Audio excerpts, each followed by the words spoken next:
స్క్రీన్లో కనిపిస్తున్న బాబు పేరు Rashid. Age 9 years old. Rashid ఒకరోజు ఆడుకుంటున్న సమయంలో కింద పడిపోయాడు. వెంటనే హాస్పిటల్కి తీసుకువెళ్లగా అక్కడి డాక్టర్స్ రషీద్ కిడ్నీ ప్రాబ్లం ఉంది, ఆపరేషన్కి 5 lakhs ఖర్చు అవుతుంది, లేదంటే బాబు బ్రతకడం కష్టమని డాక్టర్స్ చెప్పారు. రషీద్ చాలా పేద కుటుంబం.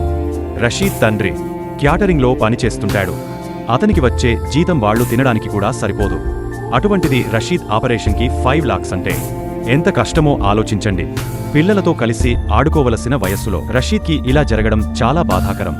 ఈ విషయం తెలుసుకున్న PYSSS రషీద్ కుటుంబానికి ఆర్థిక సాయం అందించారు. ఆ కుటుంబానికి ఈ సహాయం సరిపోదు. మీ సహాయం కూడా తోడైతే రషీద్ ఆరోగ్యంగా ఉంటాడు.